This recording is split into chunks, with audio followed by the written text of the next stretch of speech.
What's up, everybody, and welcome to episode 29 of Facts on the Ground.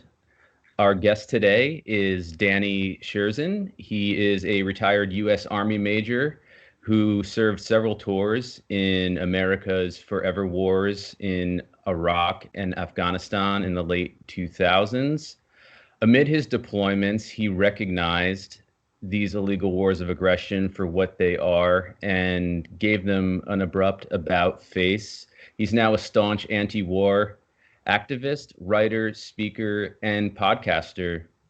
Danny's written pieces for a wide array of publications from antiwar.com, where you can read his latest article, Secretary of Defense Lloyd Austin, A Certain Kind of Diversity, which is part of what we'll discuss today, to The Nation, to the New York Times. He's also the author of two books, Ghost Riders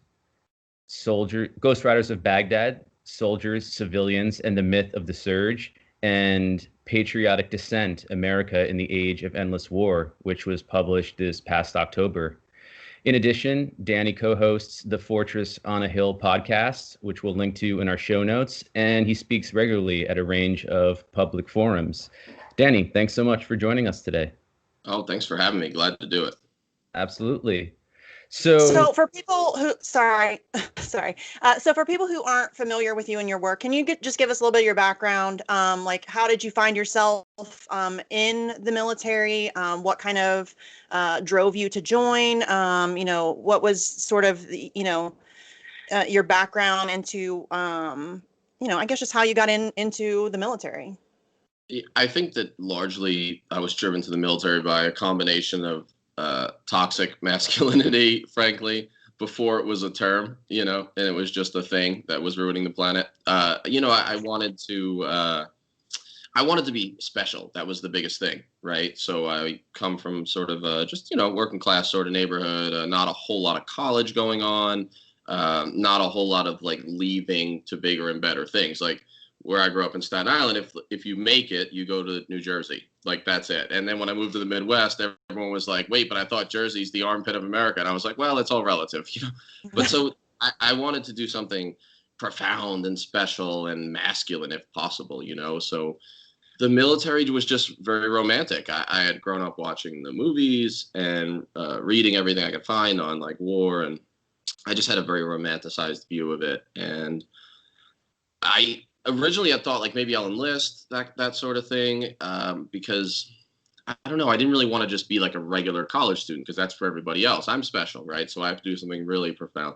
So I applied to West Point, which I didn't really think I'd get into, frankly. I mean, I thought you had to be a congressman's kid or, very, very wealthy, connected family. And that's true to some extent, but it turned out that it's a more egalitarian place than it was even 30 or 40 years ago. Now, egalitarian remains in quotes, but more so than it was. So that's how I ended up in the military. That was July of 2001, so it was right before 9/11.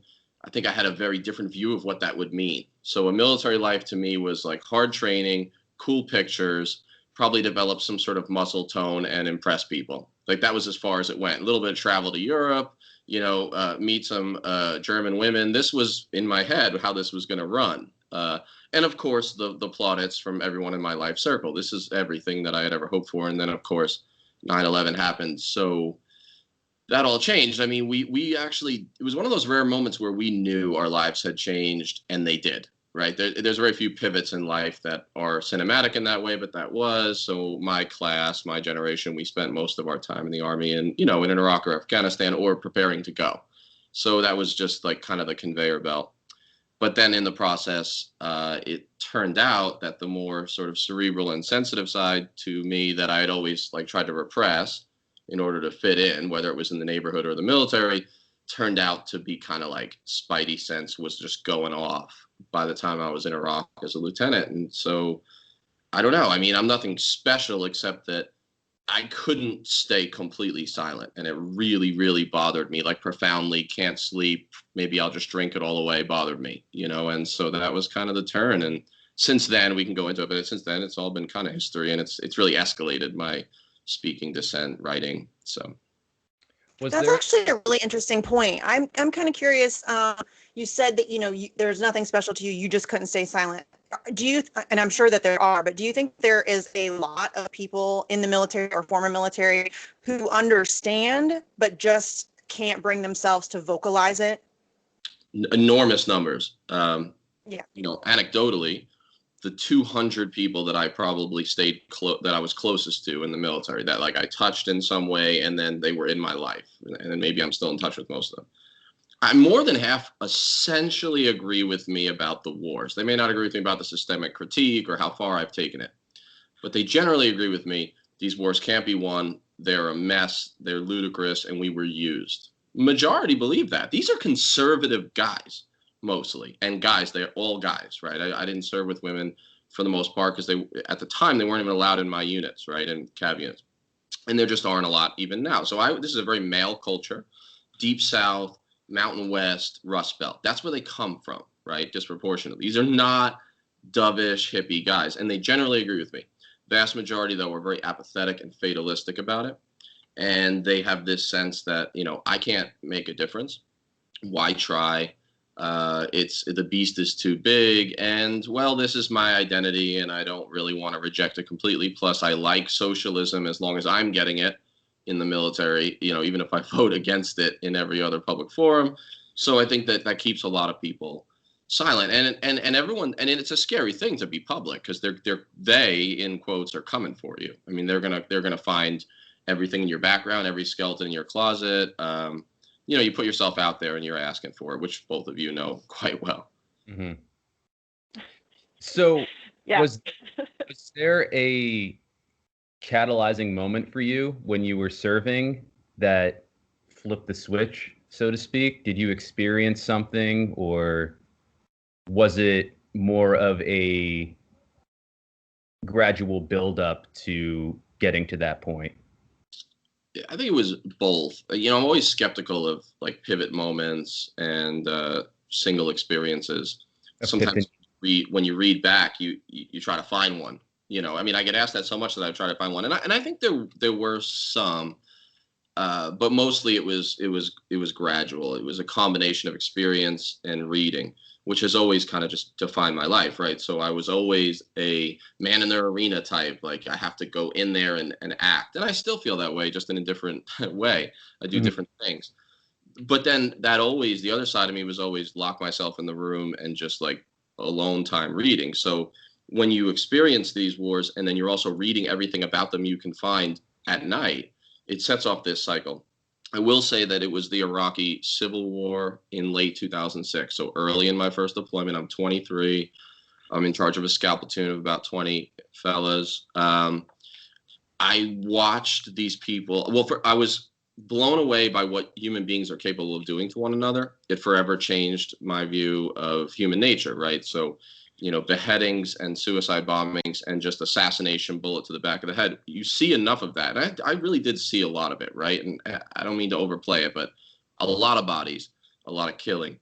Yeah, 2006, sorry to just interject, but I have to say that was a catalyzing year for me, for sure. And it was both what was happening in Iraq. I remember CNN showing, not all of it, but partial footage of somebody being beheaded in the street in broad daylight in Baghdad, I believe it was. And then also Israel's war on Lebanon that summer. So that was a very catalyzing year for me as well. So I just wanted to throw that in there and kind of amplify what you're saying, emphasize what you're saying about that time period. Well, I think that's an important point. The modern history has already been like largely erased or forgotten. So much has happened since 2006 that we forget what a profound year that was. And it really, really was a profound year. I mean, I got to Baghdad in October, and November and December were the two bloodiest months for Iraqis, right? Which is some of the bloodiest months for American troops, but statistically we're almost irrelevant compared to the numbers. We're talking 3,000 to 4,000 low estimate Iraqi dead in direct violence from the Civil War. So I was picking up a lot of that detritus, I mean, frankly, and I was sort of in this weird situation as this young lieutenant where I'm policing or a voyeur or both to the Civil War. I'm also being attacked by both sides. Sometimes I'd get attacked on the way to respond to a murder in the streets between Iraqis. I mean, so quite literally, you could be on a patrol that kind of lives all this out. And then at night, I'm reading about how we actually catalyzed this. We created this. Beheadings in Baghdad is not a thing until the American invasion. It's just not a thing. I mean, and so realizing that we were really not only complicit, but that we were responsible in a pretty direct fashion for what I was seeing every day, my mind couldn't take it.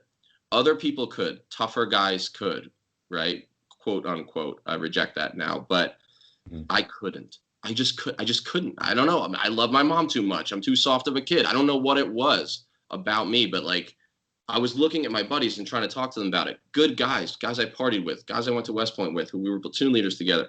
And I still love them. Maybe even I have a blind spot for them.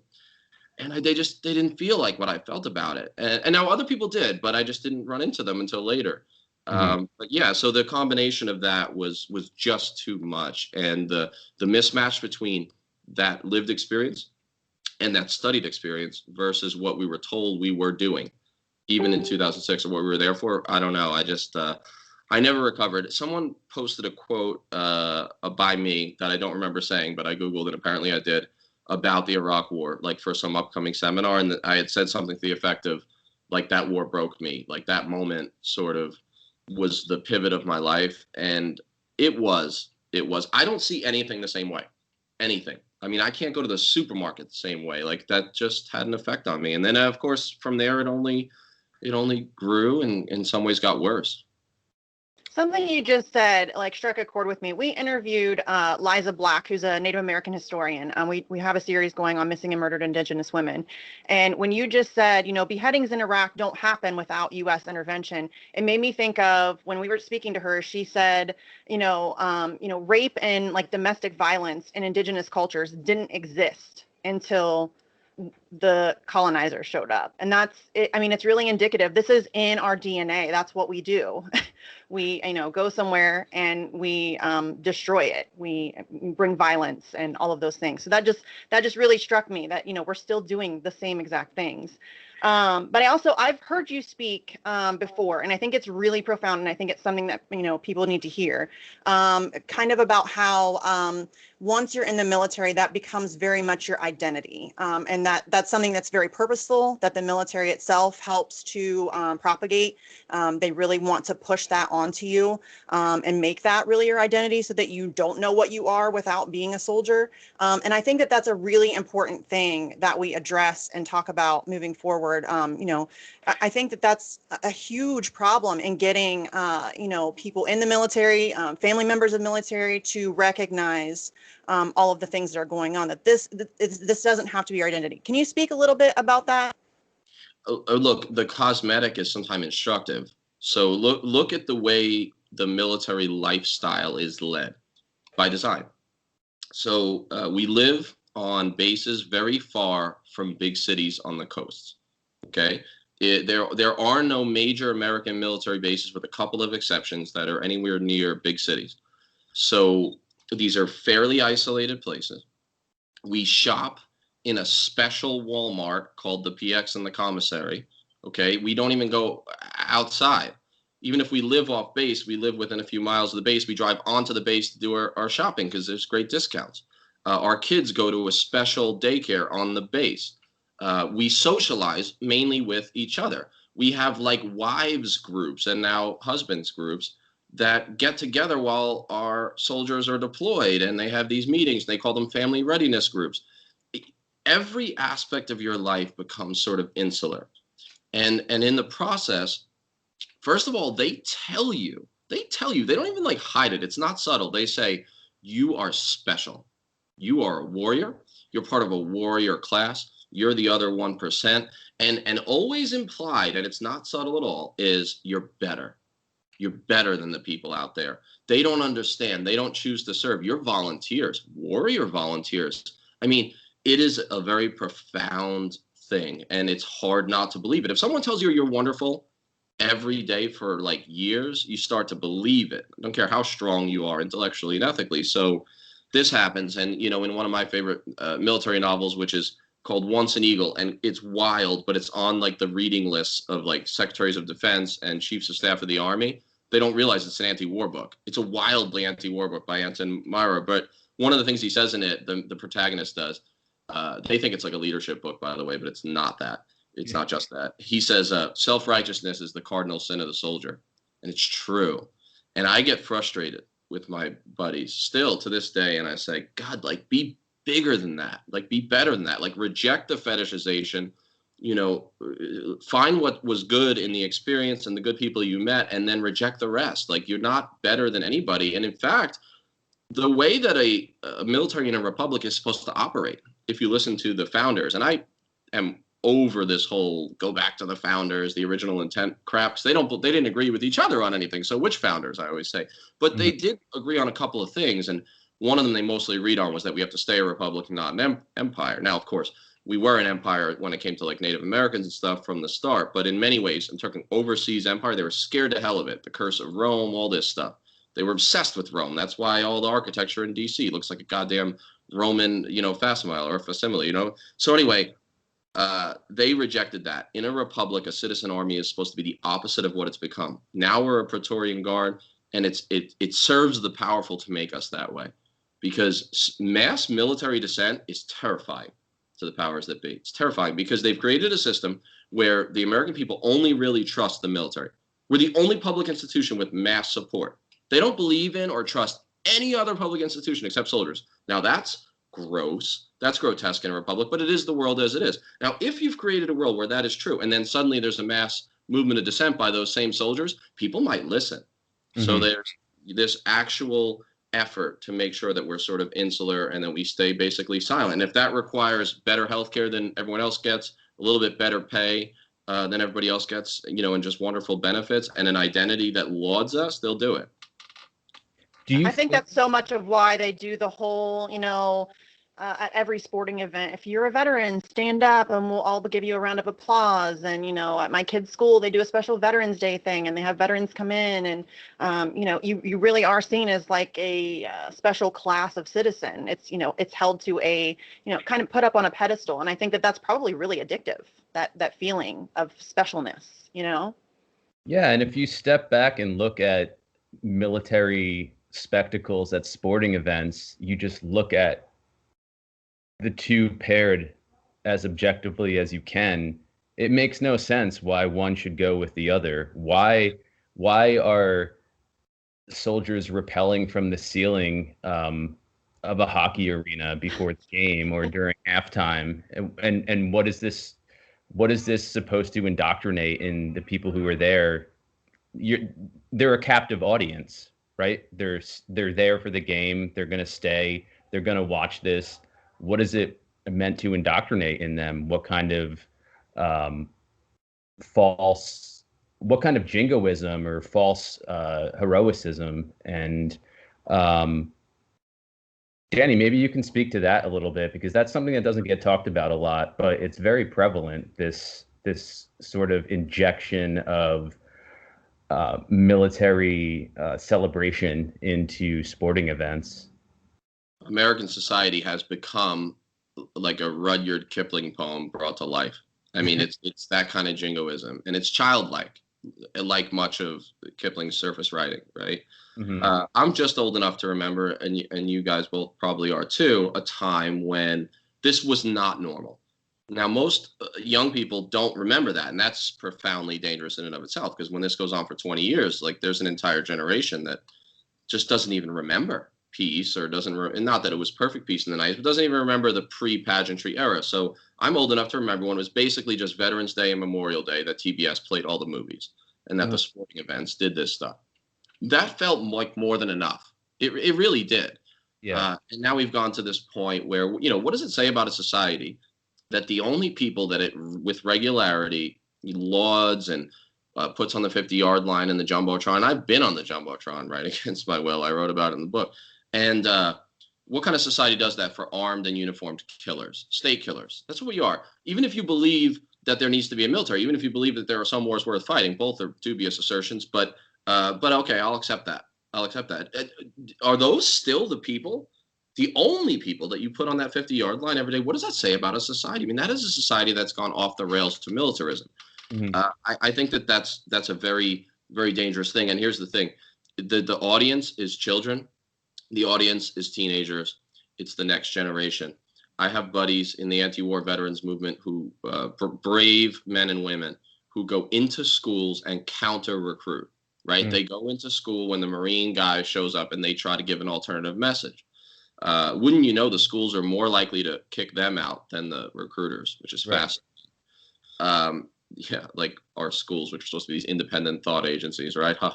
But even when they get in, I'll tell you, you want to talk about a futility and a courage to fight through the futility, try to counter the message of a bedazzled, uniformed Marine. That shit looks fantastic. I want to date them, and I'm not even attracted to men. Okay? It is so hard to fight that. You could, because even if you're a veteran, even if you go in there and say, look, like, yeah, I've been there, I've done that. Let me tell you, this guy's 21. He may never even been in like the height of the Iraq war. Like, I've been in the war. Let me tell you what it's really like. That is a very difficult message to get into the kids' minds when what you're up against is this wild, just pageantry and romanticism. I fell for it. The guy doing the counter recruiting fell for it when he was 16. And now we're somehow trying to fight that. So that's the audience. That really is the audience. And the goal. This bigger than life. I mean, even the commercials, the recruiting commercials are so just like the cinematography, and it's everything to make it look super cool, and like, this is, you know, you want to be this guy. And when Jesse said, you know, you have people rappelling from the ceiling, that's not hyperbole. That really happens. I was at an Ohio State football game, and there were like paratroopers jumping out of shit and like landing on the 50-yard line. That's a real thing that happens. And you're right. This is not something that's always been going on. This is a very much post 9/11 sort of a thing. I mean, NFL games, for example, the teams wouldn't even be on the field when the national anthem was played. That they started coming out onto the field prior to the national anthem, post 9/11. And so the Colin Kaepernick situation wouldn't have even been an issue because the teams wouldn't have even been on the field. So it's a very new sort of, I don't know, kind of propaganda, I guess.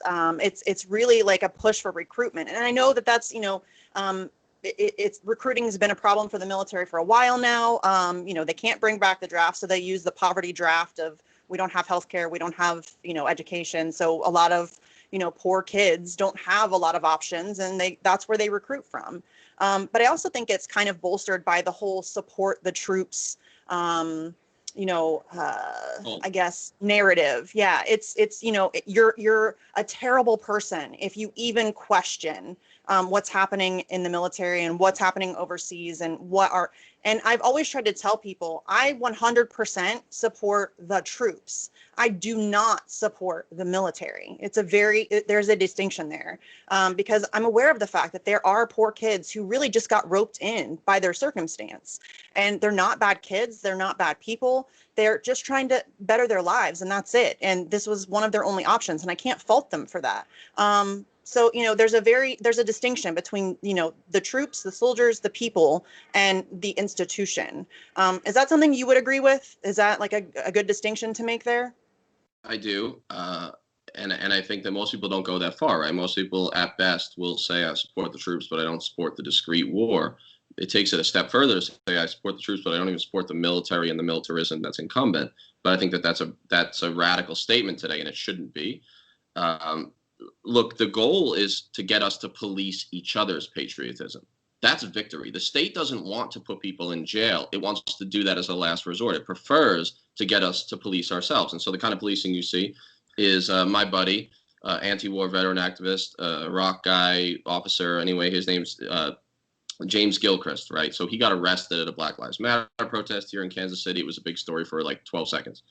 He was at a Kansas City Royals game, and the pledge was happening or whatever, or the national anthem, and some older guy behind him didn't like the nonchalant way that James had like held his hat over his heart. Like, he didn't even, like, it wasn't that James didn't do it, he just didn't do it enough, right? He wasn't standing straight enough, he wasn't erect enough, whatever. And he starts like yelling at him and saying like, soldiers died for something so that you have to do that or whatever. And James was like, did you serve, sir? And the guy was like, well, no. And he was like, okay, well, like I was in Iraq in the surge, and like, you don't get to tell me that. And like, now I don't want to stand at all. Like, and so, but what happens there is that there's this policing that happens. Now, the other thing I want to say about recruiting and the poverty draft is the recruiting commercials for a long time have been brilliant. The Pentagon, people don't realize, they pay very serious corporate advertising firms to do this for them. Okay, they don't have some captain in the depths of the Pentagon working this stuff because we suck at everything, right? Like, we're not particularly good at anything except middle management, okay? We're company men. They hire the best and the brightest to do it. And even in the 80s, right, I remember these commercials, you may as well, 80s, early 90s, the Be All You Can Be commercials, which were brilliant because they had something for everybody. If you remember the Be All You Can Be commercials, first of all, they had the great jingle, like, be all that you can be. And then like a helicopter would swoop in, pick up a bunch of like camo-clad men, women, black, white, right? And like lift them up onto a hill, at which point they would set up like a radar communication station. And then some sergeant would be like, are we good to go, soldier? And he'd be like, all in, sergeant. And then like that would end. And think about it, it's something for everybody. Because the jingoistic young white male who just wants to be a hero, he gets to swoop in a helicopter. And the person coming in on the poverty draft who wants to learn a trade that can be marketable on the outside, like communications, sees that element. So purposely, they didn't have them fighting the Russians in the commercial. They had them doing cool things, but the end state was this like satellite dish being set up. Something for everybody. It's meant to draw in a diverse amount of people. The violence and death is completely whitewashed out of it. That's right. Yeah, there's nobody screaming for their mother. There's nobody like with like a flailing limb. That's of course never going to happen. Well, and that's been the case since Vietnam. I mean, we've chatted about, Jesse and I have chatted about this on the show before, and we've probably talked about it on the Action for Assange vigils as well. But they learned very quickly in Vietnam that showing the realities of war is not a good idea. It doesn't help them further their agenda. It doesn't help them continue these forever wars. People do not like war. And for obvious reasons. If you show a bunch of, 18, 19, 20-year-old kids coming home in body bags and coffins, that doesn't look great. And this really is about marketing. And so, people today have no clue about the realities of war. They're not shown the realities of war. They're shown Anderson Cooper in his tight black t-shirt on a balcony, several miles away from anything actually happening. And he's in some posh hotel and he pretends he's on the ground. What's that, Jesse? He always seems to be on a hilltop in Jerusalem. Or yes. Just, yes. And it's very sanitized. Yeah.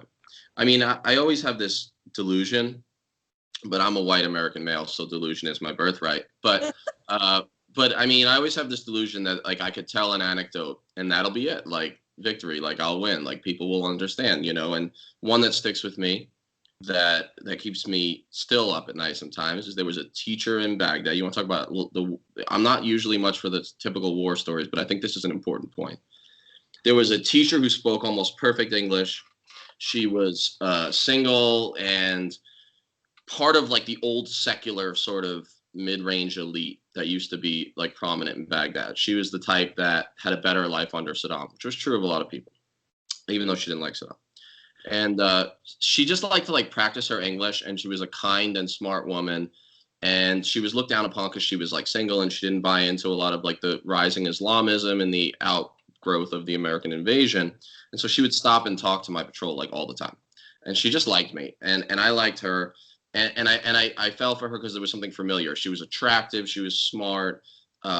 She gave us food. She was kind. And then they cut her head off one day, and they left it in the square in Salman Park. They being like the Islamist, which was calling themselves Tawhid al-Jihad at the time, but became Al-Qaeda in Iraq and then ISIS. Mm-hmm. And like it was a message, right? It was a message. Where did they cut her head off? At the neck? No. At the mouth, which is rare. Why? She talks too much. She talks to the Americans. She never gave us a piece of intelligence. I can't prove that's what the message was, but it was. And that only happens if America lies about the intelligence and lies about the reasons and invades Iraq. That only happens if that's the case. And in a way, I killed her, right? Because like stupid 23. I liked talking to this woman. I should have said, get the hell away from me. I'm toxic. Everyone, stay away from us, Iraqi people, because but what do you know at 23? You know? Yeah, not a damn thing. I don't know. I mean, I feel like I should have known better. I just, that to me, and it was just, that happened so many times. Like, that's nothing. That's like one anecdote. And it's out there. It's out there. It's real. Yeah. And I just feel like the American people don't want to know. They don't want to know. So my delusion that saying that and explaining that will affect people, yeah, maybe at the margins. But most American people are like, yeah, I heard what you said, but I really, really like the Jumbotron 50-yard line rappelling at the hockey game. Like, I like that. And so I'll just focus on that, and I'll watch my shows, and I'll kind of forget that you ever said that, and we'll just continue on. Because I'm privileged and I'm comfortable with the way it is. Or maybe I'm not even privileged, but I just like the way it makes my tummy feel. Well, while that may be the case, personally, I appreciate the fact that you are brave enough to tell those stories. And I'm sure it's not easy to have to relive them and vocalize them and go through that sort of, I don't know, emotional experience all over again. And I mean, I don't pretend to know what that's like. I have no idea. But to me, I think that that's extremely important. And I'm grateful to you for doing it. So, I mean, whatever difference it may or may not make, and I'm sure it does make a difference that you're not even aware of. Just personally, I appreciate it for whatever that's worth. I appreciate you saying that. And I get emails and stuff, and then I'll be like, okay, like, someone, people care, and there are a lot of really good people out there who want to know what's real, and then at the same time it's like, well, what else can you do? Like, there's a point where it's obscene not to say something, right? There's that point, and I just think we've been there for a long time. It took me too long. I'm not some goddamn hero. I should have quit and gone on CNN for my 5 minutes of fame in 2006. I got a lot of penance to do, but there, when like you said before the show, you were saying that, we were joking about how it'd be nice to be blissfully ignorant, but like, once you know certain things, you can't unknow them, as you mentioned, Misty. And it's like, okay, so I know some of these things, and I have some skills when it comes to writing, speaking. So if I don't use them, like, who the hell am I? Like, what the heck am I doing? So that sounds a little self-righteous. I understand that, but I told you that's the cardinal sin of the soldier. It doesn't go away easily. But I don't know. I do think that we have an obligation to speak out. And also, by the last point, veterans have an obligation not to make it just about them, not to, even in activism, say that they're special, and in fact, to kind of reject that fetishization and work with the rest of the movement, because the movement should not and cannot be led by a vanguard of like veterans. It has to be a civilian-led thing if we're to have a republic. I heard you speaking about that, I think maybe on Slow News Day with Steve. And I thought that was really interesting, because a lot of people will, kind of pay deference to veterans, and, they're leaders, and they're people that could lead the movement. And it was interesting to me that you reject that entirely. And you think that while anti-war veterans should absolutely play a role in the movement, they should not be leading it. Can you kind of elaborate on that and like what that sort of means to you? Yeah, I mean, it is complicated, and I've gotten there slowly. I just think that if the goal is a more decent society that's demilitarized, if that's the goal, right, for both America, and then how America's posture overseas is just handled, right, then we have to be really careful about, even within movement, so to speak, kind of foregrounding veteran voices because they have some sort of like credibility, and that maybe, I think what happens is we don't even realize that we don't necessarily catch ourselves, or we do catch ourselves kind of recreating the militarism on the outside within the movement. It can happen. I mean, sometimes it goes the other way, and there's a total rejection of soldiers, and that can be a problem too. But I do think that in other words, the anarchists say that we kind of have to have, we've got to create the society we want to see now. We kind of have to like live it out, that you can't really expect people, and I'm very much generalizing here, but can't really expect people to fight something they haven't seen, right? That's the whole, like, the Zapatistas and all that. So if you're into any of that theory, then you would say we have to kind of create the the societies at the micro level that we want to see. And if we're going to do that, then I think that requires demilitarizing across the board. It doesn't mean we're not tactical. It doesn't mean that we don't accept veteran voices in. It doesn't even mean that we don't tactically use them, knowing that in the world as it is, they have this platform. So it's a very tough and tenuous balance. But I think that if veterans are going to be truly big, if they're going to be the bigger person, the bigger man, so to speak, in the royal sense, then they do have an obligation of the sort of internal truth and reconciliation committee to say, I was part of a lot and I was complicit in a lot of grotesque things. I need to reject that. I need to constantly remind folks that I don't want to be in charge of this because I used to be in charge of scouts or infantrymen, and that the world that we're trying to create is a demilitarized world. And so I want to go obsolete. Like my dream is a Veterans Day comes in, 75 or 80 years, and everyone's like, wait, do we still need to have this? Because there are no combat veterans left. And no one even dreams of that anymore. And I'm like, dream with me. Let's be radical. That should not be radical. I do. I do. I think it's really bizarre. Just a little side note. It's truly bizarre to me that it's considered radical and unattainable to, move in that direction, a peaceful direction. To me, it seems like that should be the goal. I mean, why wouldn't we want to live in a world where rather than dealing with our problems by blowing shit up, we just have adult conversations and work things out? And I mean, as we're growing up, our parents always tell us, use your words. And then our world leaders they blow people up to solve problems, or not even to solve problems, to steal and pillage and all of that stuff. So to me, it's always been incredibly bizarre that I'm considered radical because I would like to move in a direction of peace. That seems really weird. I mean, I live in West Lawrence, Kansas, university town, but on the west side of town, it's more like a suburb. My son goes to the educational wing of Trader Joe's. That's the kind of school he goes to, right? So and that's great in a million ways, but they're not even allowed to play dodgeball, right? Because it's exclusionary and violent.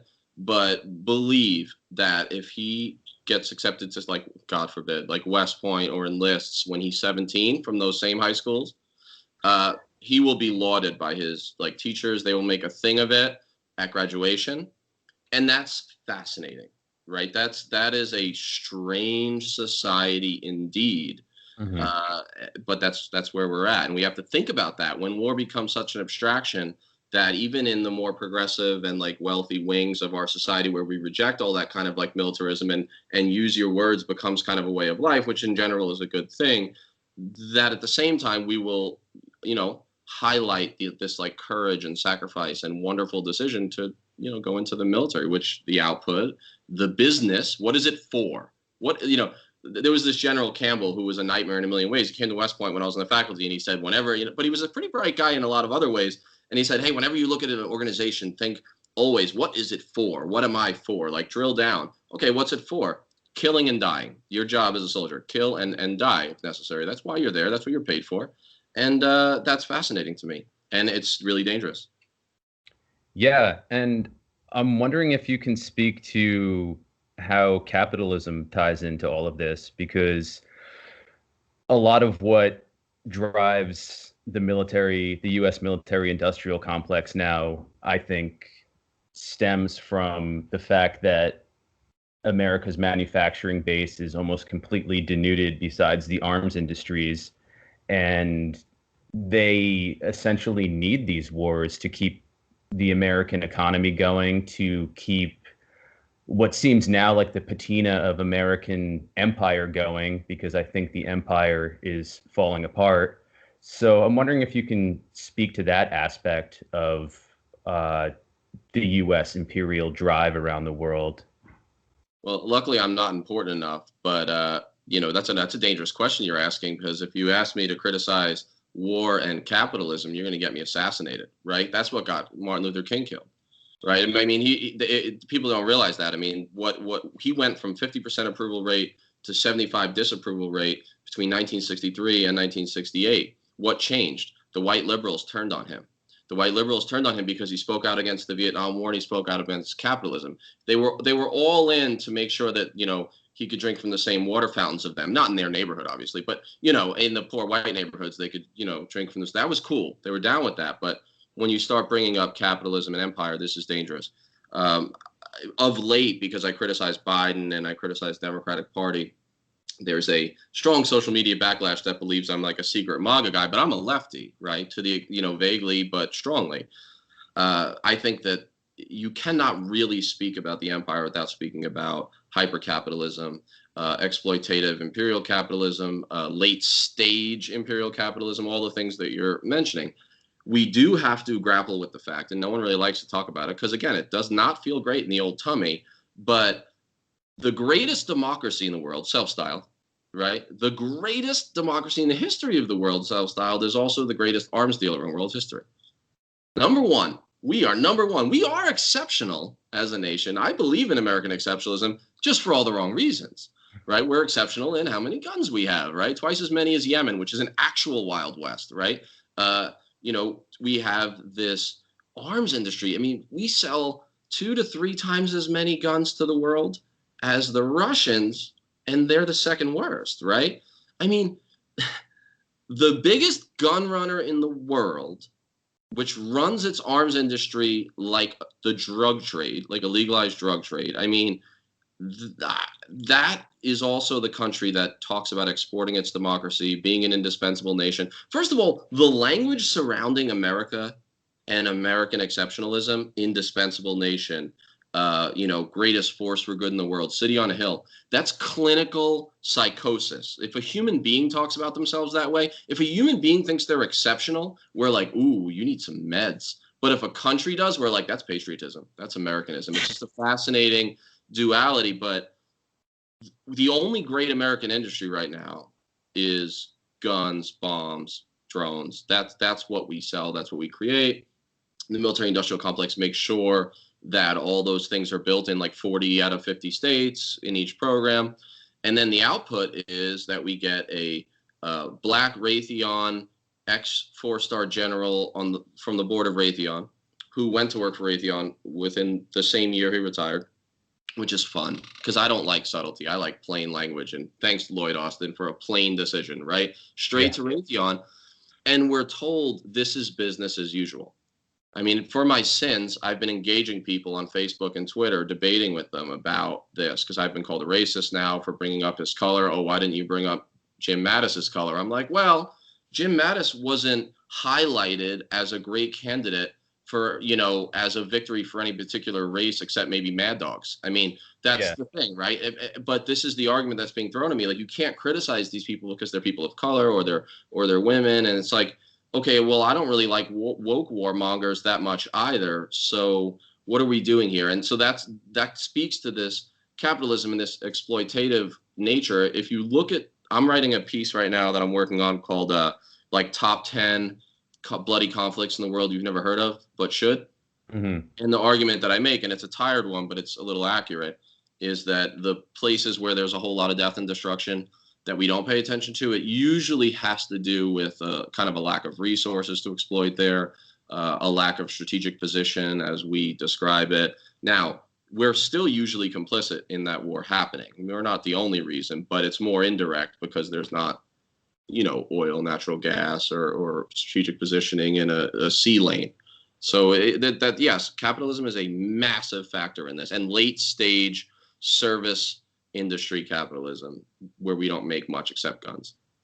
Yeah, I think that we have basically an economy centered on death and destruction, and it's really unfortunate.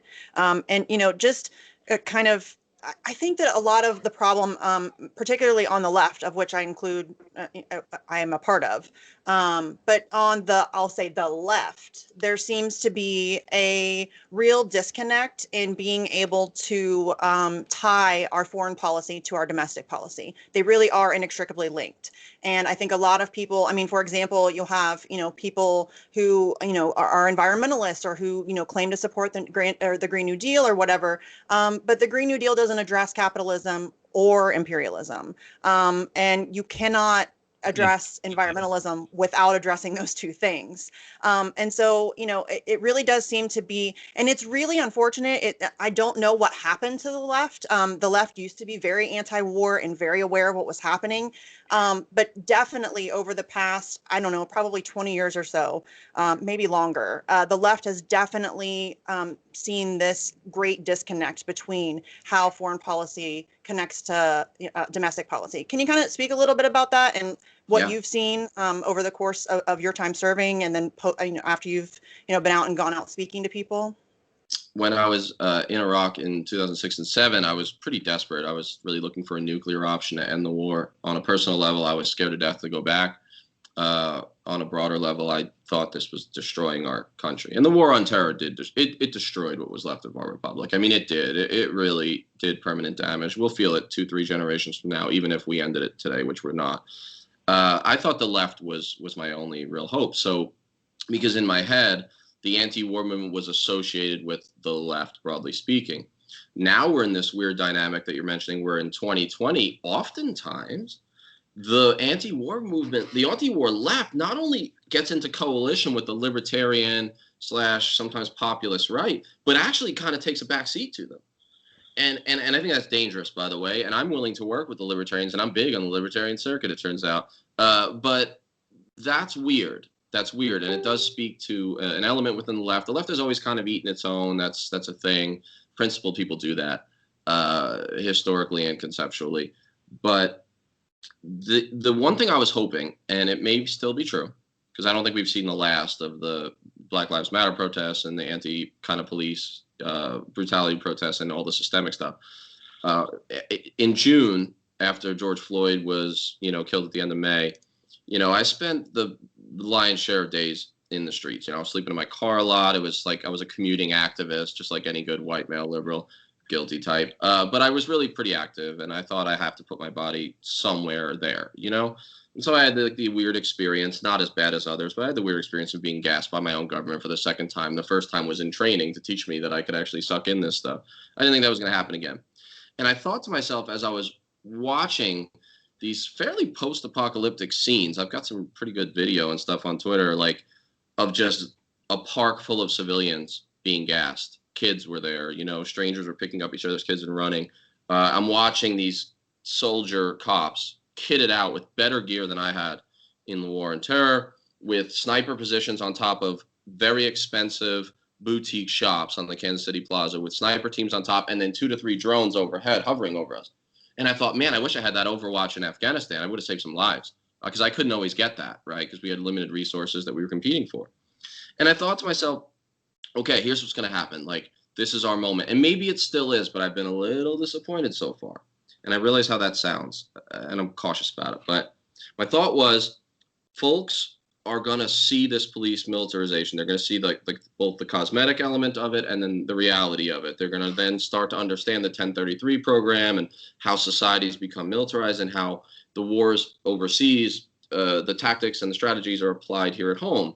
And they're going to live out the wire. They're going to remember that show, and the quotes from Bunny Colvin about when you call something a war, everyone runs around and acts like warriors. And I was like, yes, this will be the moment. And then what'll happen is that when the next war beat comes, the war drum beating comes, whether it's Iran or Russia or China, when I get into the streets, they'll rally with me like I rallied with them.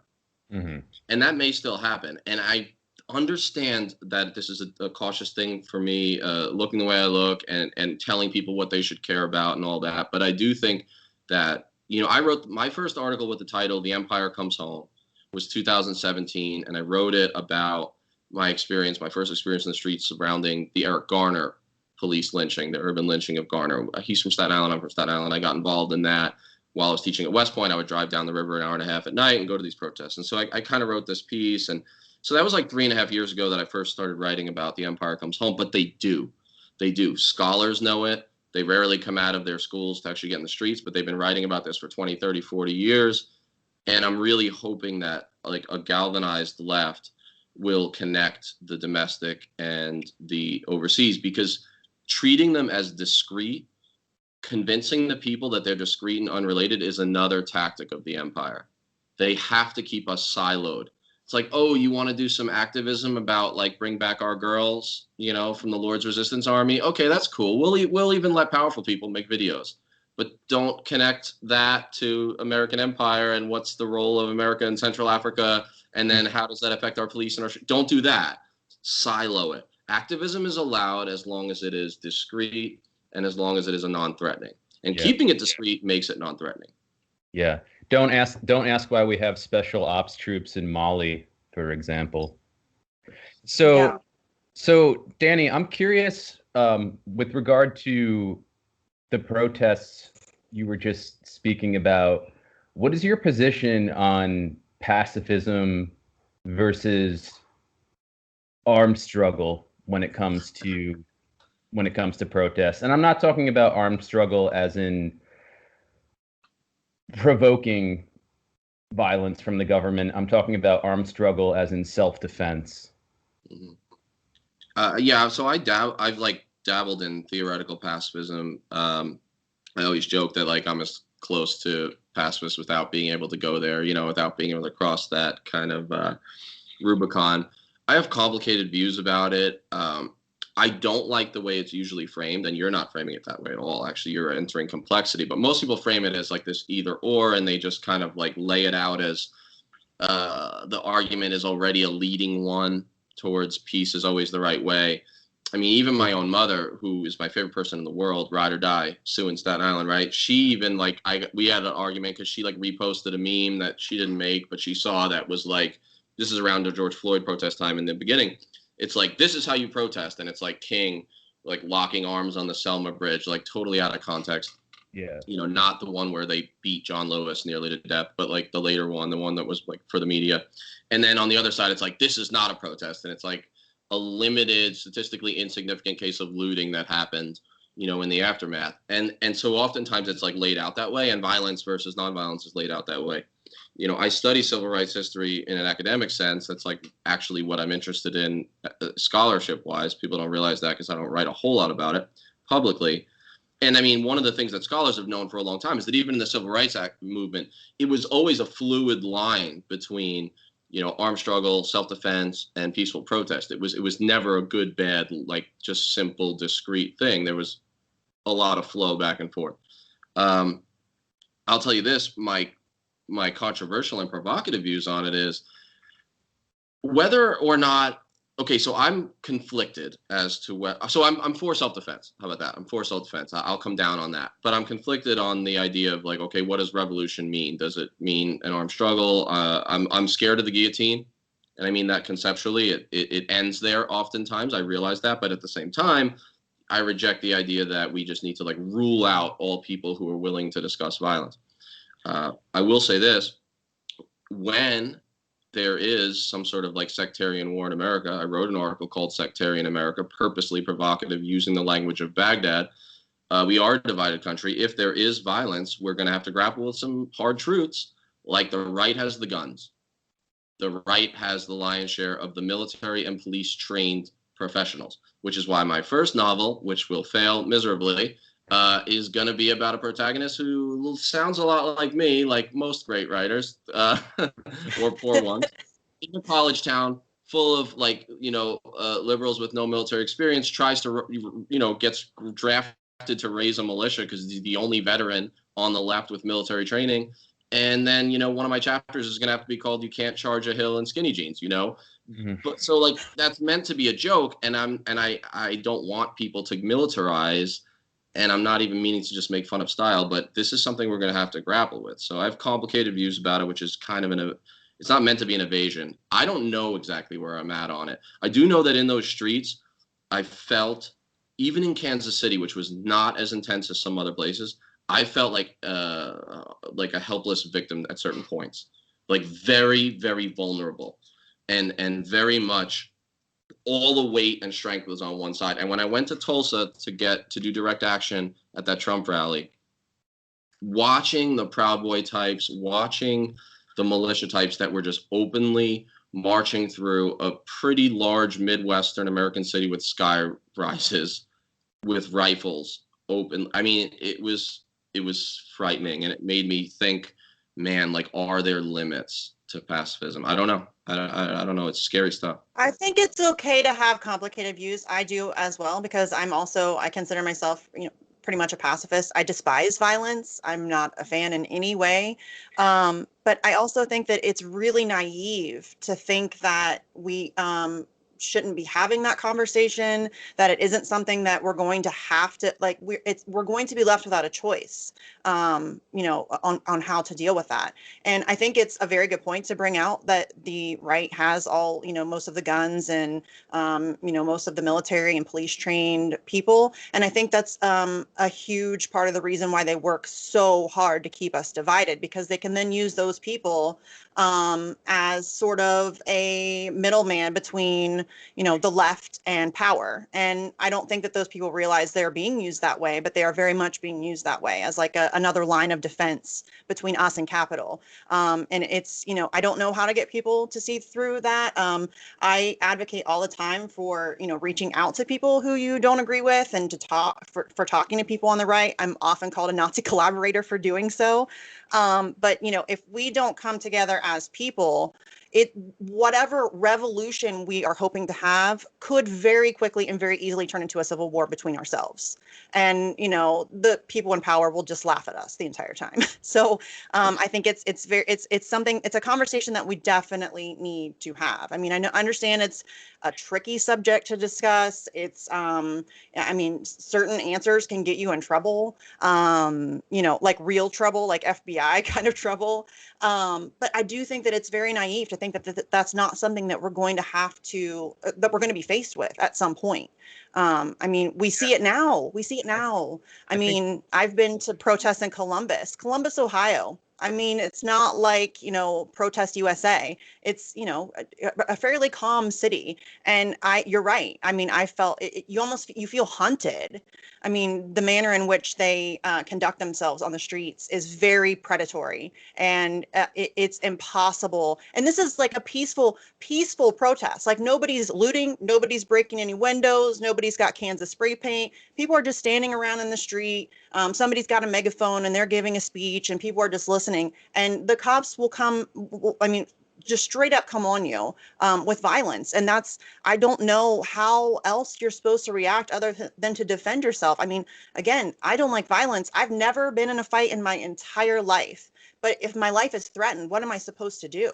I don't know what else you're supposed to do in that situation. So I think complicated feelings on that subject are totally warranted. But I think it's a conversation we have to be willing to have, and not be put off by the stickiness of it, because it is a tricky subject. That's just the nature of it. When it comes to the riots that are generated out of the protests, the majority of people always condemn them, because there's just this inculcation among so many people that riots equal bad. And if you look at what a riot is, it's people mostly attacking property, right? And expressing their rage in a way against that property, against capitalism, in a sense that they haven't been able to, or weren't aware they were able to until there was a catalyzing event, like the murder of George Floyd, for example. And I think violence against property is, again, that's a complex issue as well, because you have small business owners, people who are trying to make a living, to provide for their families, and you don't, as somebody who's trying to create revolutionary change, want to impede other people that way. But I think when you're in the street itself and you're up against this phalanx of militarized police, that something's got to give more than just sitting there and holding arms with each other. And especially when they're hitting us first with gas or rubber bullets or what have you. And I'm curious what you know about the Weather Underground and their tactics, and if you think they would be useful or instructive today with regard to what we're dealing with. I do think that the groups like Weather from that era, right, from the 60s and 70s, there's been so much pejorative that's just been laid at them. They've been simplified into good, bad. And there's been very little grappling, except in certain scholarly, kind of radical scholarly circles, to kind of reprise like the positives that were, in some of those movements. What we do know is that, there was a catalyzing from some of those groups of, popular kind of unrest. And they reflected it and they affected it, right? So those both were happening at once. There were elements from the radical 60s, right, or what's considered the radical 60s that are missing today. And I don't know that it's all good. So there were negatives, right? I mean, obviously there were folks who blew themselves up, and there were actions that involved civilians, but that was the very small minority, right? I mean, like you said, most tactics were either peaceful or they were against property for the most part. I will tell you this. Now, this is when I get really provocative. Here's the deal. I have zero sympathy for almost all police officers. Yes, I said that out loud. I'm sick of it. It's like support the troops. It's a verbal tick. Cops have a really hard job. Not really, though. I fully agree. Not really. I just don't feel the sympathy for them. Here's what I know. You put on a uniform for the state, Jack. You carry a gun for the abstraction of the state. You take their salary, and I did it, right? I carried water for the empire. You are a target, and you are a legitimate one in many cases. Now, that doesn't mean I want to see a bunch of people just assassinating cops in the streets. That's a very complicated discussion. That's not what I'm calling for. What I'm saying is this. Take Kansas City. I'll speak to what I know for sure. In Kansas City, the violence was almost completely started by the police against the peaceful protesters. Look at the hospital records. Look at the injuries. The number of police who were seriously injured was far less than the number of protesters. I'm going to be even more provocative. It should be inverted. Okay? Even if we don't, let's say we don't want to see any violence, we don't want to see anybody hurt. If there's going to be, when you put on that uniform, you take on responsibility as well as kind of privilege. Okay? And I think that you have to accept a certain degree of risk, and that your job, I was taught this by the empire even, that you have to accept a certain amount of risk and not overreact, that you've actually taken on a special responsibility to eschew your own safety up to a certain point in order not to overreact, and in order not to hurt the people. And this is where it ties into capitalism as well. We were chanting, and in cities across America, they were chanting, "Who do you protect?" sarcastically at the police. Well, we know who they were protecting in Kansas City. When the crowd made even the slightest move to the northwest, okay, to the northwest side of the park that we had rallied in, which is across the street towards the property, towards the richest shopping district in Kansas City, that's when the police got most violent. Mm-hmm. That's where they put their sniper teams. That was where their block lines were. When we wanted to walk and march to the southwest, and we wanted to circle around away from that district, they pretty much let us have our say. But when there was even a slight move of the crowd in the direction of the wealthy property, that's when you saw. So who do you protect? Well, we know who you protect. You protect the corporate entities that have these stores that you can't afford to shop in on your police salary. Mm-hmm. Your wife doesn't go to Black and White, whatever that store is, to buy her clothes. She probably doesn't, because your police salary, unless you're really on the take from the drug dealers and the pimps, which some of you are. But if you don't do that, your salary isn't such that she can afford that. So and I would poke them. I'll admit I have a petulant streak. I would poke at them, and I would talk to them and say, listen, I used to work and dress like you too. Like, how do you really want to be here? Is this do you feel like this is what you signed up for? And people call us snowflakes all the time on the left. There is no bigger snowflake than a cop or a soldier. None. If you question their authority and their specialness, not all of them, but a real majority, they get their back up that fast. Right? And they might shoot some gas in your eye, or some pepper spray in your eyes, or some gas in the crowd. They do not like being questioned. All this Blue Lives Matter stuff. I'm like, no, stop. More police were killed in weekends in Newark in the 60s than in months after the Floyd protest. Let's just keep a little bit of a historical sense, right? A contrast and a comparison. Because what we've really seen mostly is like hyperbole and alarmism, when in reality, the amount of looting and the amount of violence against police, with some, with notable exceptions, was rather minimal. Remarkably so, given tens of millions of people in the streets and how bad the situation is today. Right. And I think that's also kind of a post 9/11 situation as well, because I can remember, I think it was Barack Obama gave a speech at one point, or was talking in an interview or something, and he said, the job of the police officer is to get home safe to his family. And no, it's not. The job of a police officer is to make sure I get home safe to my family. That is the point. I think that the police culture has never been good in this country. I mean, it's based off of, slave patrols. But over the past, 20 years or so, it's really been bastardized, and it's really, taken a heavy turn, an obvious turn, towards being, a protector of capital. And I think one of the most effective, I don't know how effective it is, but one of the most provocative protest tactics that I've seen is when people take mirrors to protests and hold them up to the cops and say, look at yourself, look at you. You look like, a stormtrooper, and I'm your neighbor. I'm your neighbor. My kid goes to your school. We shop at the same grocery store, and here you are, decked out like some crazy space soldier, with weapons to beat on your fellow neighbors. And it's a really bizarre thing that they've managed to completely just corrupt the idea of policing and the idea of, what that means to serve and protect. There is no serving and protecting in the United States police force. It's only a protection of capital and of power. And it's a really dangerous thing. And it's only getting worse. I mean, it's really only getting worse.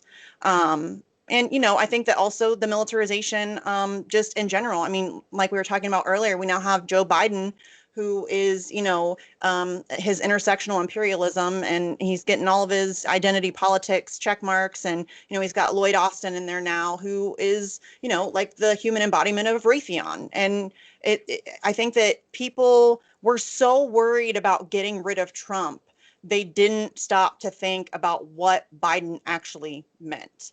And maybe you can speak to that. I mean, maybe you can speak to kind of what Biden's history has been, and, where you see us heading in that aspect. Yeah. And, Danny, if you can too, dovetail into that, the recent piece you wrote about General Lloyd Austin. So, yeah, well, first of all, it's impolite and almost impermissible to criticize the Biden bunch or Joe Biden because of Trump, right? I mean, well, Trump's so bad, so ... Well, I reject all of that, right? Because there will still be a world on January 21st, right? Well, hopefully. And we have to live for that, right? So I think, the best way to fight Trump is to ignore him, in a way, right? Not make everything about him and not make everything a contrast. So before I pivot there, I do want to say one thing about anecdotes. I said there are certain anecdotes that can be instructive. So last point on the protests, and this does relate to Biden, who wrote the crime bill and bragged about it or helped, support it, because he's complicit. I mean, he's complicit in mass incarceration. He bragged about it. We're going to lock everybody up for everything but jaywalking. I mean, we have that video, and everyone's like, no, you're not allowed to play that video. That's untruth. That didn't happen. It's like gotten straight Orwell on us, right? That's your opinion. But yeah, what? That's your opinion. There's a video of him saying it, but that's just your opinion, Danny. Yeah. It's amazing. It's amazing. But so, okay, we've got these police who are dressed up like they're going to invade Poland, right? But they're really protecting black and white market. And what do we know? Well, soldiers actually are supposed to at least have more restraint than the police. Anecdote. I was taught, you don't even talk to Arabs in Baghdad with your sunglasses on. Your ballistic sunglasses that can protect you from small amounts of shrapnel. You take the risk of taking those off because it's considered a better way to communicate and they don't like your glasses on. In fact, I was taught you take your flak vest off and you go sit inside their house and you drink tea. You take that risk. I mean, there were times that I went and lived in villages to do counterinsurgency effectively, realizing that I could be killed by my own allies and my own, which happened, right? These green on blue attacks, or these warlords we would raise that they would turn on us. I mean, I used to sleep with my pistol under my pillow. That's the kind of risk that I took.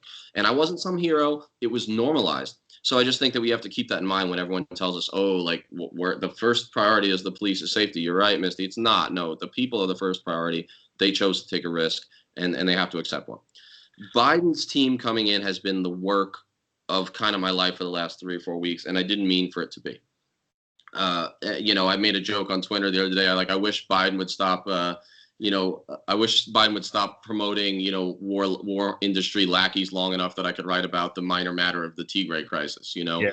There are other things I want to focus on, but every time I'm about to, he appoints a new war hawk. Jake Sullivan, I've written about, Lloyd Austin. And I think that this really is a litmus test, and I don't even like litmus tests. But this is one of those rare moments where somebody falls, where they come down on the Biden bunch coming in, whether they're willing to reject this team for the same kind of like insider corruption, conflict of interest, and military-industrial complex complicity that they would if it was a Trump appointee, that they would if it was a Bush appointee. If they won't do that, then we know where that person stands. That's not a real ally. I don't reject them as human beings. I understand we have to work together where we can, but I'm over it. I'm over it, and I'm over being polite. I mean, I can't listen to another. In my little world, it tends to be white women, but it's white men too, probably worse. Oh, well, George Bush, at least he loved his family. He was a good father. He loved his country. That kind of talk is a post-Trump phenomenon, largely. Yeah. And so it's this contrast. Here's what I know about Lloyd Austin, tying in that article. I said there are 3 things that tell me he shouldn't be Secretary of Defense. And I don't think this should be as radical of a view as it is. The first one is that there are civil military implications.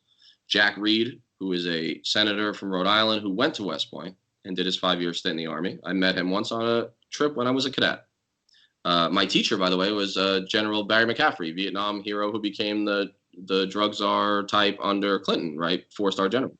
Let me just interject there. There's a really good piece in the New Yorker by Seymour Hersh about Barry McCaffrey commanding the last days of the first Gulf War and the essentially massacres in the desert that happened there, the mass graves that are still out there.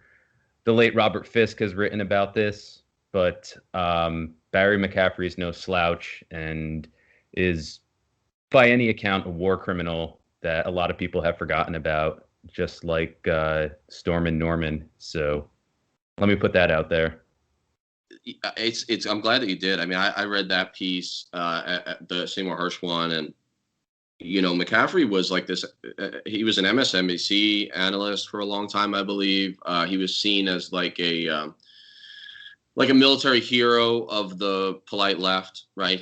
Because he was less right wing than some of the other generals, and so publicly at least, so he was seen as this great alternative. But of course, I know personally he didn't like talk about that. He didn't like that being raised. His cadet students were generally too polite to raise it, and even I was at the time. But I noticed a few times that when the subject came up of that, like the allegations, which are substantial and serious, of war crimes at the tail end of the war, that's not something he'd like to talk about. And it's not something that the CNN and MSNBC left is going to really push him on any longer, right? And they haven't for a while.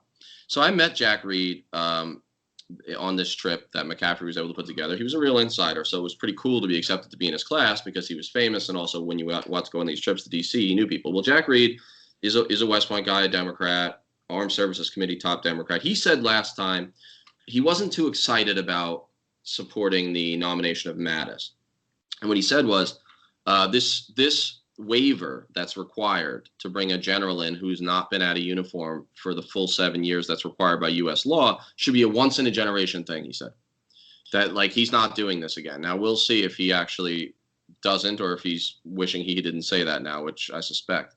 My first argument is that we really, if we're going to even have ethics laws like this, why bother if we give it a waiver constantly, if that becomes the norm? So there are real civil military implications. There is a reason that we have the principle of civilian control of the military. Most Americans, because they love the military so much, they're willing to just throw that out. They're like, well, maybe we need a general right now. It's tough times. Well, Trump won't leave. He wouldn't let them have briefings. Someone said this to me on Facebook this morning. Like, well, maybe the reason he needed to have a general, did you ever think it's because Trump wouldn't give him the transition briefings?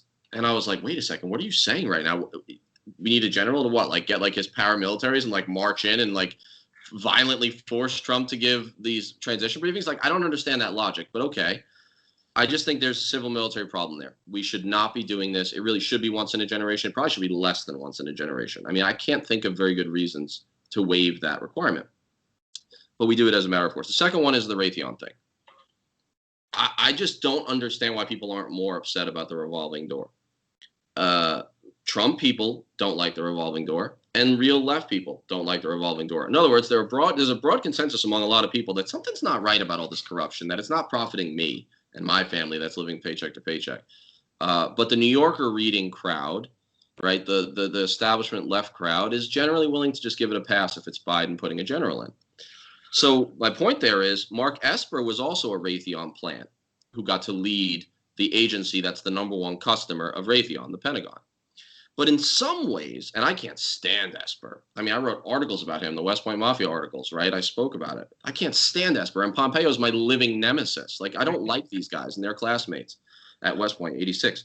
But by the merits, even if Austin has better opinions, and I suspect he might be a little more humane, a little, Austin's worse on the merits because he raises not only that corruption element, that second element of like the military-industrial complex ties, he also brings up serious civil military ties that Esper doesn't as much because Esper just did his like 5 years-ish, mostly on active duty in the Army, and then he's been out for a while. But like no one wants to talk about that. If Trump appoints Esper, it's a big thing. Well, those same people aren't raising a peep about Austin. And then the third reason I said is I refuse to accept the circumscribed choices. This idea that we can only choose from among Raytheon plants. Like, hey, look, everyone does it. So like, hey, just find the least bad one. And if he's black, that's great too.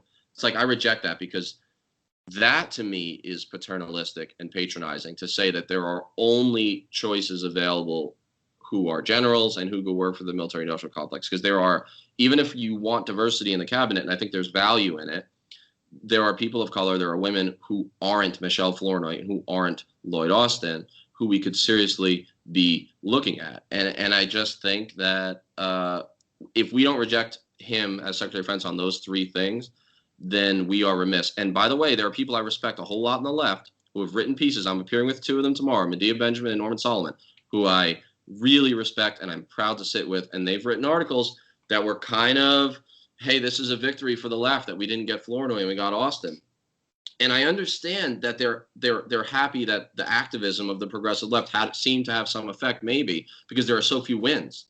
I understand that, but like, wow, if that's a victory, then things are worse than I thought. Yeah. I actually think that what they're doing is floating really terrible people. Like they floated Rahm Emanuel and Flournoy, and like they're floating all these really awful choices so that when they pick somebody who is slightly less awful, it looks like a win for the progressive movement.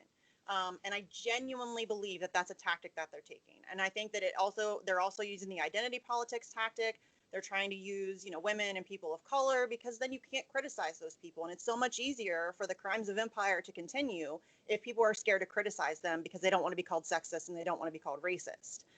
So I think that those are very strategic tactics, and I could be wrong. I'm open to being wrong, but to me, it looks like they are openly, showing you the wolf so that you'll accept the fox. And it's really dangerous that so many people are falling for it. I saw Medea Benjamin tweeting about, Biden's pick, and I was really disheartened by it because I love her too. But no, he's not good. This is not good. He's not a good guy. None of these people are good people that Biden is picking. I mean, and it's really unfortunate that so many people it's like people are so relieved to be rid of Trump. They don't care who it is. It's just not Trump. Mm-hmm. And that's all that matters. That seems that's all that matters. Yeah. But actually, Speaking of the revolving door, everybody also Danny also has an awesome article. Where are they now? Or is that right? Where are they now? Where he goes back and kind of takes a look at some of the people that he's, what is it, like seven? I think it's like seven people, seven generals or something. That it's yeah, more like 27. Yeah. Okay. So yeah, it's it's been a while since I've read it, but but he just goes back and takes a look at, the revolving door and where all these people kind of land in the cycle, whether they end up on, defense boards of defense or whatever it is, you know what I mean? So that's a very interesting article as well, that people should check out.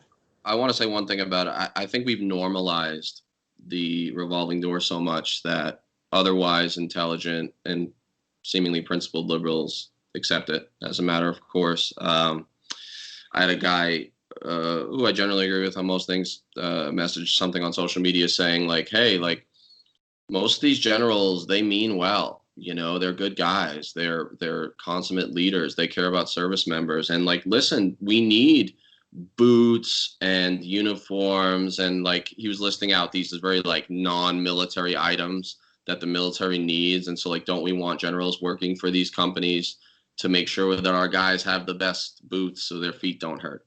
And I was like, that is just a wild and willful misunderstanding of what Raytheon really does. Yeah. Right. And what these organizations really do. That is not where they make their money.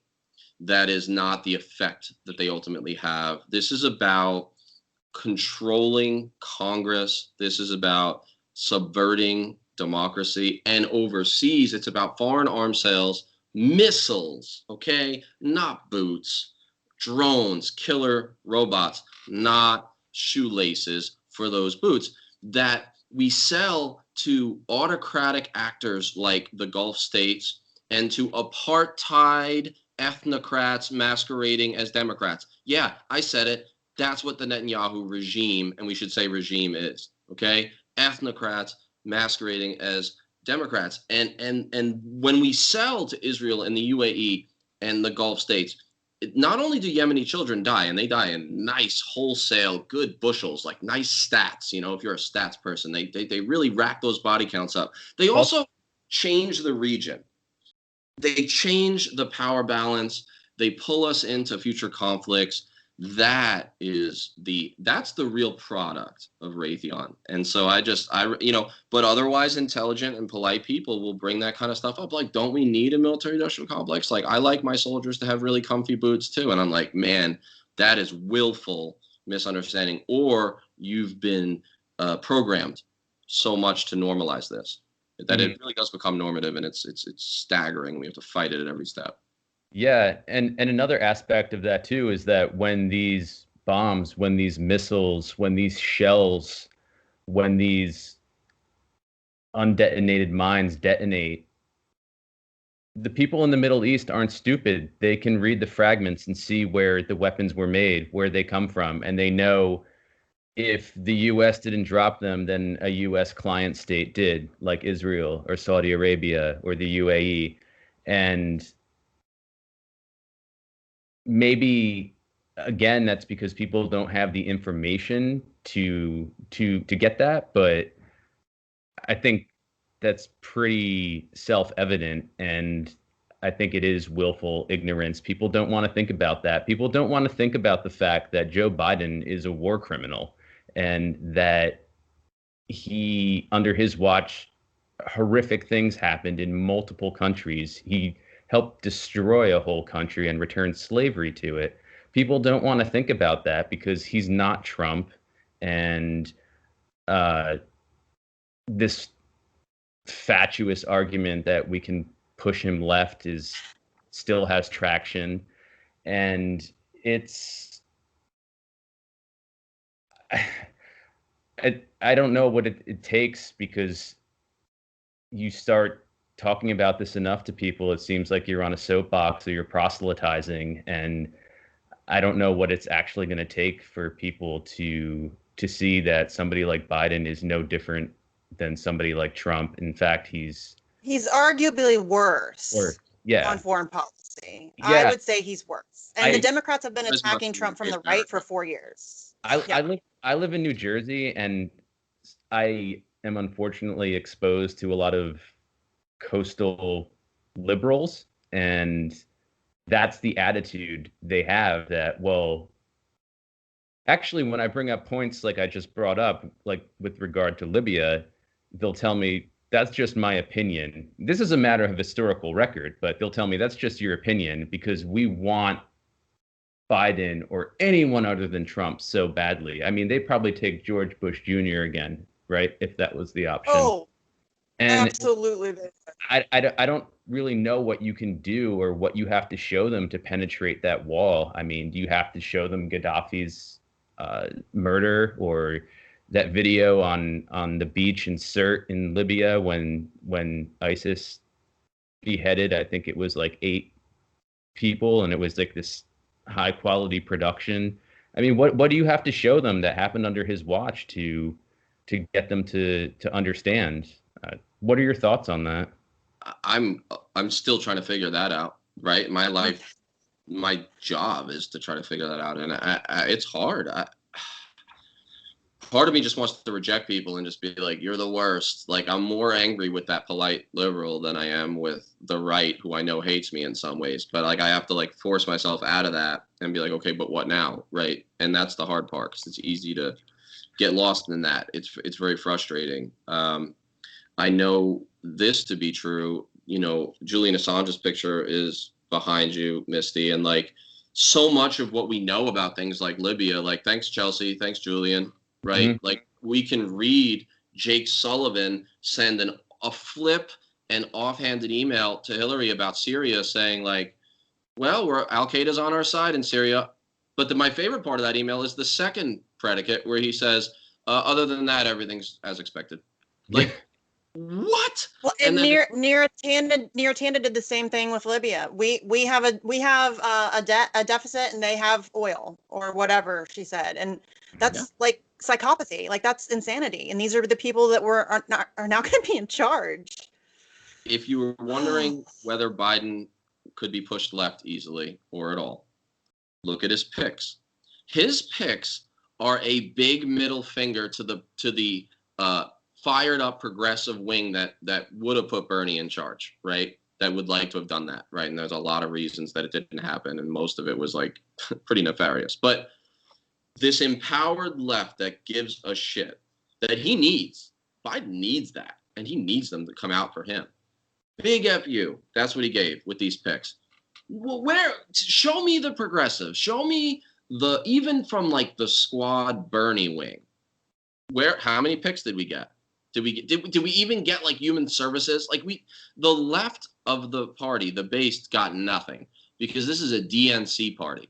The Democratic Party, I love language. It's my first love. It may turn out to be my life's love. The Democratic Party is the least democratic institution available. It is not run democratically. It's fascinating. You have to stand in awe of it and almost respect it that they use that word. But I said this on Slow News Day. You said they would take Bush Jr. back? Of course they would, because what we found out is that the Biden administration is essentially if the front row of John McCain's funeral came to life. It's that kind of insider, everybody's buddies, everybody matters who goes to the same cocktail parties, and the Yemenis and the Libyans and the Syrians they killed, they don't matter. They're not in the conversation. Everyone forgives each other. Oh, remember that time that I said that you were a war criminal? Well, that's all forgiven. Or like Kamala Harris, hey, Joe, remember when I said you were like a massive segregationist racist in the debate? And it was like my main point. It was like my moment, even though I was polling at like 2%. Oh, man, now we're a team. I mean, that's what it is. She did an interview with Stephen Colbert, and he asked her about that. And she was like, it was just a debate. It was just a debate. I was just saying that stuff because it was just a debate. It's like, but I remember you saying that you were one of those little girls. It was pretty personal for you, the way you framed it, Kamala, no? Like, yeah, and I think that there's a big issue too with the left just not caring about foreign policy. And again, it's the AOC Bernie wing. I had somebody yesterday tell me that AOC's sort of tacit support for the Bolivian coup and the picture that she took with coup organizers and supporters wasn't a deal breaker because she supports Medicare for all. And that is the progressive movement in a nutshell. They're liberals who want healthcare. Imperialism is not an issue in their mind. They don't care about Julian Assange. They are not at all concerned with dealing with that. As long as you say Medicare for all and Green New Deal, then that's all that they pay attention to. And I don't know how to get that element of the quote unquote left re-engaged in reality. Like you said, that I wish I had the answer to that. It's something that is endlessly frustrating for myself personally, just on a daily basis. If you would have told me that I was going to have more luck with libertarians and kind of like the center right demographic than I would with progressives on Julian Assange. If you would have told me that a few years ago, I would have laughed at you. That's ridiculous. Of course, Bernie Sanders will speak out in defense of Julian Assange. Obviously. Of course, AOC would speak out in defense of Julian Assange. And that's just not the case. And, I've had much better luck with the libertarian and sort of like the center right wing of the Republican Party. And I don't know how to, I really just don't know how to make people understand how important these things are. It's just something that I think that just having these conversations probably helps, but it really is something that if we don't address it at some point and at some point soon, we really are kind of participating in our own demise here. So that's kind of terrifying. But you have been incredibly generous with your time. So thank you very much for that. Do you have any? Oh, go ahead, Jesse. Go ahead, Sorry, Jesse. I wanted to say on the point of AOC and showing people the charlatan she is, you just have to look at the numbers. I tweeted this out the other day. During the 2020 campaign, she accepted $52,815 from Amazon, $27,395 from Facebook, $18,224 from the U.S. Army, and hundreds of thousands more from other corporations, government entities, and academia. So, and then she's now cheering censorship. Not only is she not speaking about Julian Assange at all, but she's going to, committee hearings with Mark Zuckerberg and like yelling at him for not censoring enough. Yeah. And I don't know what to say about that. And if you look at the 2020 numbers compared to her 2018 campaign, not only are there more corporate and government entities, but the amounts of money that she accepted are so much higher this time around. And you can see I think it's because people are paying less attention to her now. She's kind of she's in a safe seat. She knows she's in a safe seat. So it's a little bit easier for her to kind of relax some of those pretenses, I guess.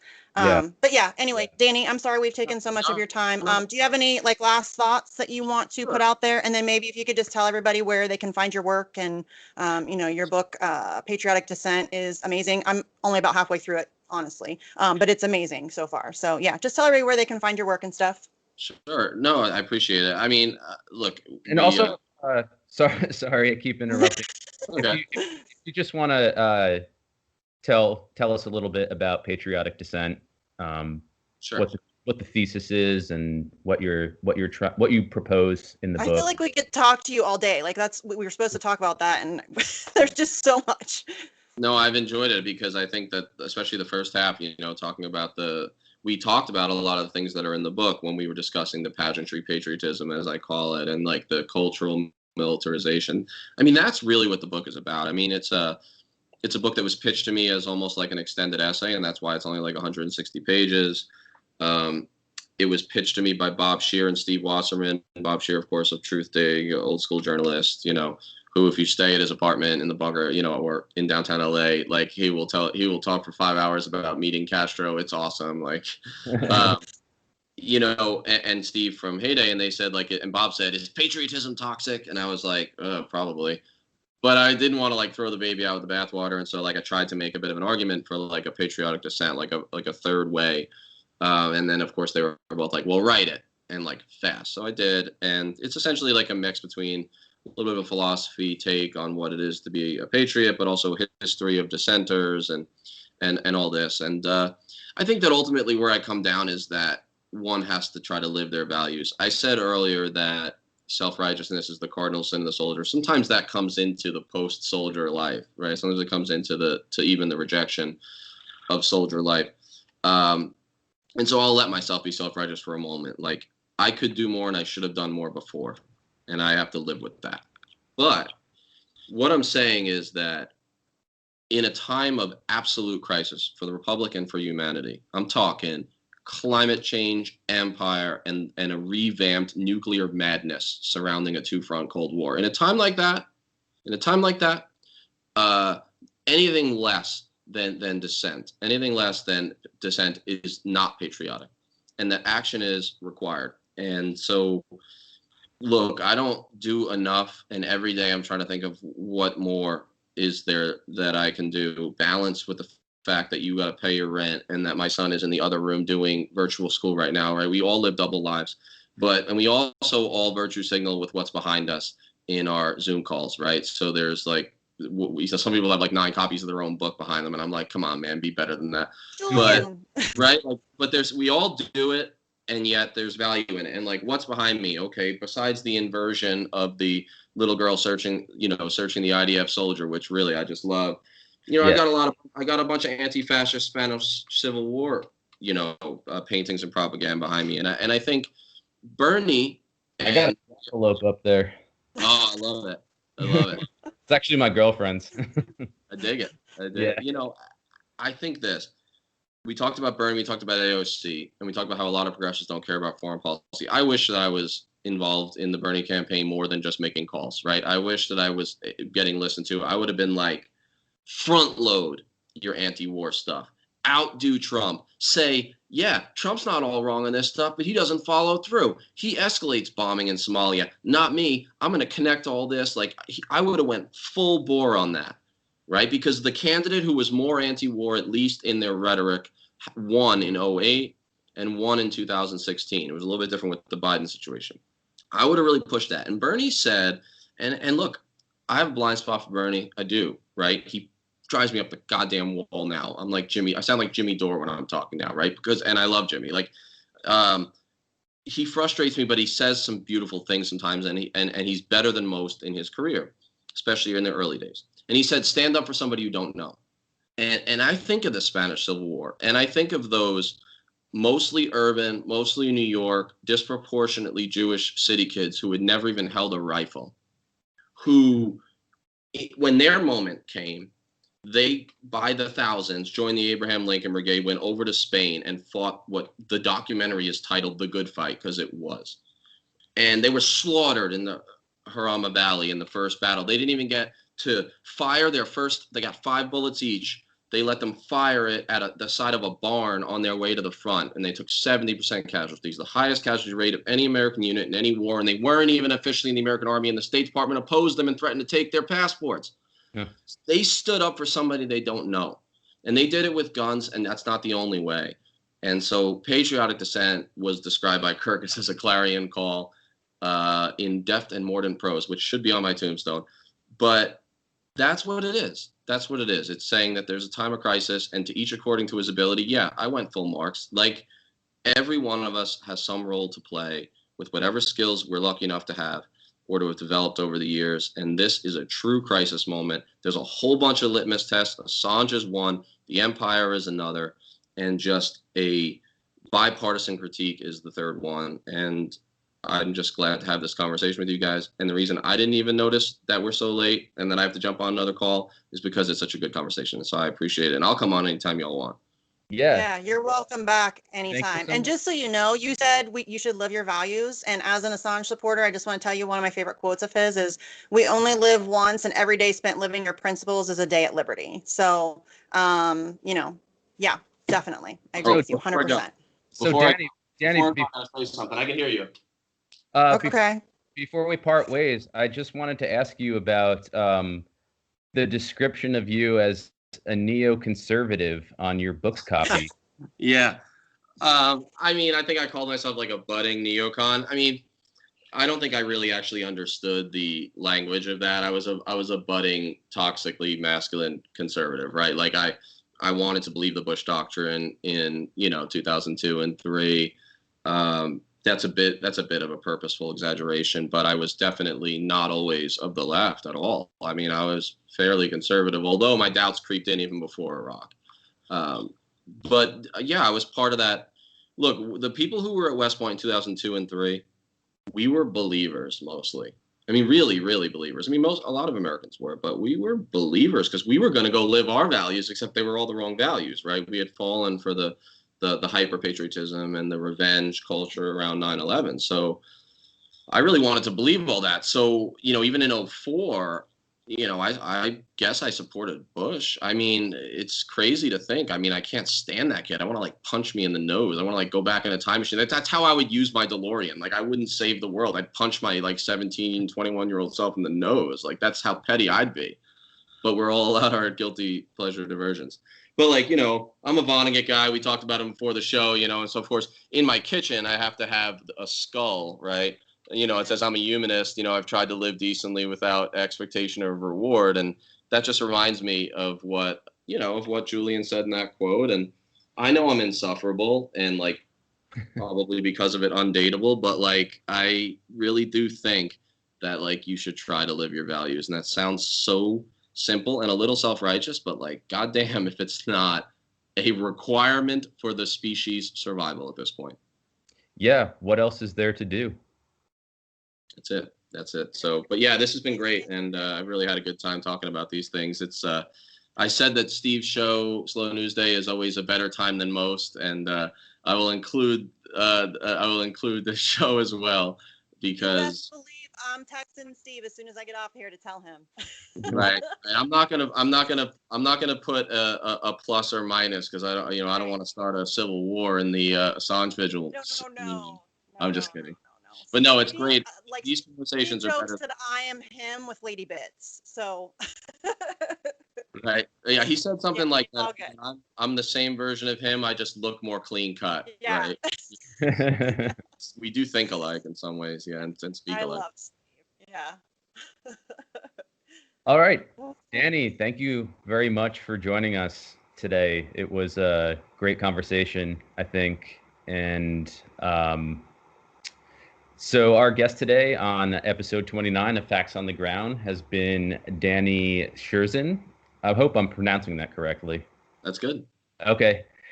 He's a retired U.S. Army major. He's served in both Iraq and Afghanistan. He's now a stalwart anti-war activist, writer, speaker, podcaster, and he's written for a wide array of publications. His latest piece is up at antiwar.com, and it concerns Biden's appointment of General Lloyd Austin as Defense Secretary. And he's also the author of 2 books, Riders of Baghdad, Soldiers, Civilians, and the Myth of the Surge. And most recently, this came out in October, Patriotic Dissent, America in the Age of Endless War. And he's also the co-host of Fortress on the Hill podcast, which I recommend everybody check out and subscribe to. And he is a regular speaker. He just did a dope interview with Oliver Stone. I wish I could ask you kind of fan out about that, but we'll leave that another day. Yeah. So definitely check out his work. And Danny, thank you again so much for joining us today. It was a pleasure.